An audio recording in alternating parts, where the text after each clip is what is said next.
धर्मशाला में पति पत्नी अपने छोटे से नन्हे मुन्ने बच्चे के साथ रुके। धर्मशाला कच्ची थी, दीवालों में दरारें पड़ गई थीं, आसपास में खुला जंगल जैसा माहौल था। पति पत्नी अपने छोटे से बच्चे को प्रांगण में बिठाकर कुछ काम से बाहर गए।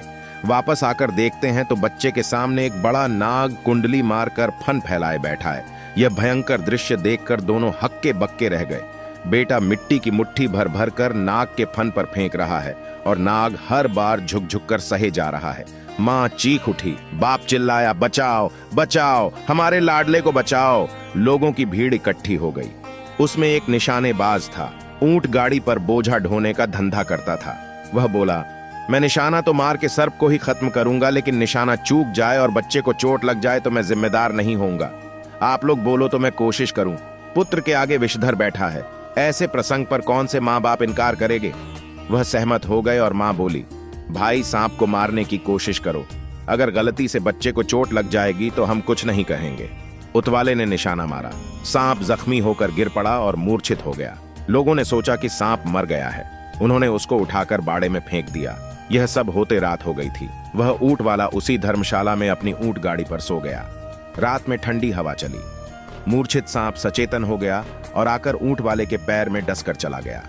सुबह लोग देखते हैं तो ऊंट वाला मरा हुआ था। देव योग से सर्प विद्या जानने वाला एक आदमी वहां ठहरा हुआ था। वह बोला, सांप को यहां बुलवाकर जहर को वापस खिंचवाने की विद्या मैं जानता हूं। कोई 8-10 साल का निर्दोष बच्चा हो तो उसके चित्त में सांप के सूक्ष्म शरीर को बुला दूंगा और वार्तालाप करा दूंगा। गांव में से 8-10 साल का बच्चा लाया गया। उसने मंत्र द्वारा उस बच्चे में सांप के जीव को बुला के पूछा, इस ऊंट वाले को तूने काटा है? बच्चे में मौजूद जीव ने कहा, हाँ। फिर पूछा कि इस बेचारे ऊंट वाले को क्यों काटा? तो बच्चे के द्वारा वह सांप बोलने लगा, मैं निर्दोष था, मैंने इसका कुछ नहीं बिगड़ा था, तब भी इसने मुंह निशाना बनाया, तो मैं क्यों इससे बदला भी न लूं? वह बच्चा तुम पर मिट्टी डाल रहा था, उसको तो तुमने कुछ नहीं किया।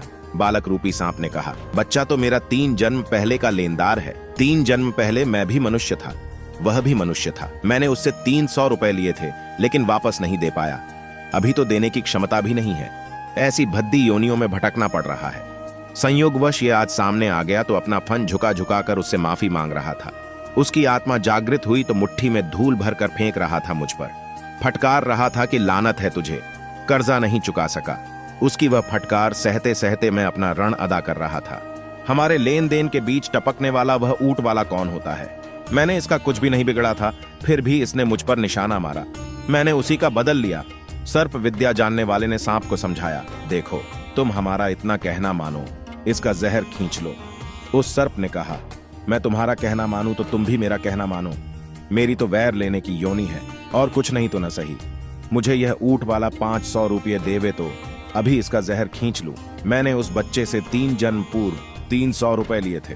2 जन्म और बीत गए, उसके सूद के 200 मिलाकर कुल 500 लौटाने हैं। वहां खड़े किसी सज्जन ने 500 रुपये उस बच्चे के मां बाप को दे दिए। सांप का जीव वापस अपनी देह में गया। वहां से सरकता हुआ मरे हुए ऊंट वाले के पास आया और जहर वापस खींच लिया। ऊंट वाला जिंदा हो गया। इस कथा से स्पष्ट होता है कि इतना व्यर्थ खर्च नहीं करना चाहिए कि सिर पर कर्जा चढ़ाकर मरना पड़े और उसे चुकाने के लिए फन झुकाना पड़े, मिट्टी से फटकार सहनी पड़े किसी जन्म में।